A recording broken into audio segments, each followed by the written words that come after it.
On a rainy Thanksgiving Eve in 1971, a quiet man in a suit boarded a routine domestic flight and vanished forever with a fortune, leaving behind the only unsolved skyjacking in American aviation history. What if one calm conversation with a flight crew could rewrite the rules of crime itself? November 24, 1971. Portland, Oregon to Seattle, Washington. Northwest Orient Airlines, Flight 305, a 36-minute hop on a Boeing 727. A neatly dressed passenger calling himself Dan Cooper paid $20 cash for a one-way ticket, ordered a bourbon and water, then politely informed the crew he had a device that could end the journey for everyone on board. More than 50 years later, the Cooper case remains the FBI's only unsolved air piracy file, a legend that still inspires books, movies, and countless amateur investigators. November 24, 1971, Portland International Airport. A man in his mid-40s, dark suit, narrow tie, carrying a briefcase and a paper bag, checks in at the Northwest Orient counter under the name Dan Cooper.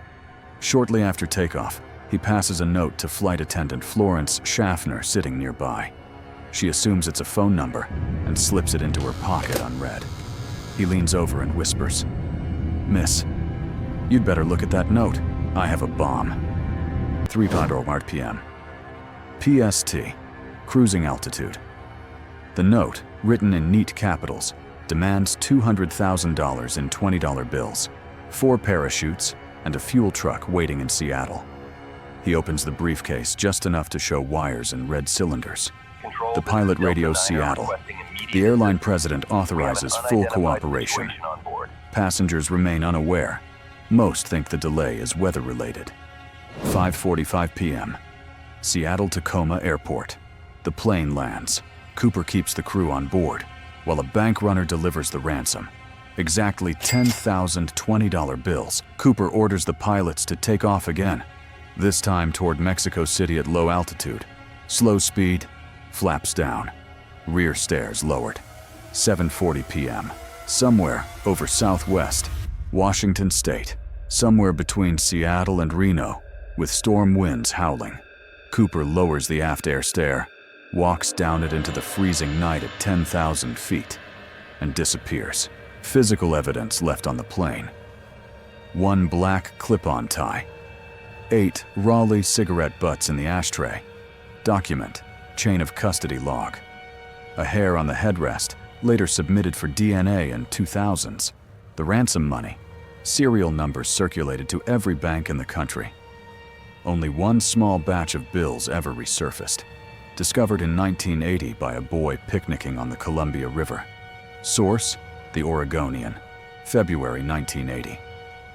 Those bills were water damaged but intact, tied with rubber bands exactly as delivered. Info card: money found, $5,800 of the original $200,000. Investigators initially believed Cooper perished in the jump. Minus 10-degree wind chill, rugged wilderness below. No proper clothing. Yet no body, no main parachute, and almost none of the money ever appeared. Some researchers argue a skilled operator could survive. Others point out the civilian parachutes delivered had no training ripcords, and one was a non-functional dummy sewn shut for training. Dummy parachute? Intentionally inoperable for classroom use, only witness descriptions of the suspect vary slightly. Mid-40s, olive skin, possibly speaks with a slight accent, calm under pressure. Composite sketches exist, but no clear match has ever been confirmed. 36 passengers and crew walked off that plane, shaken but physically unharmed.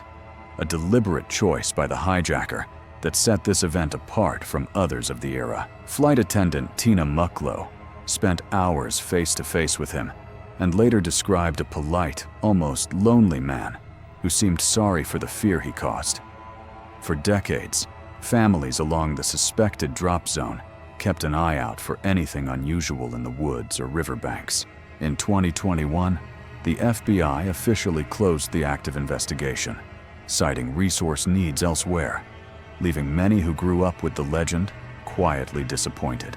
Think of the Cooper case. It forced airlines worldwide to install rear stair locks, require ID for tickets, and begin passenger screening, changes we now take for granted. It also became the original perfect crime myth in the television age.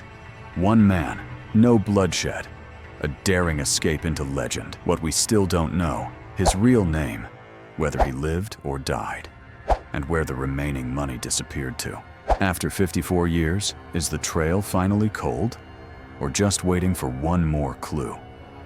High confidence.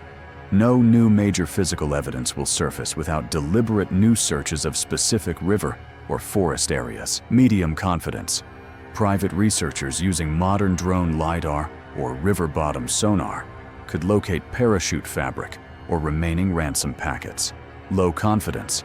A deathbed confession or DNA match from the tie finally identifies Cooper.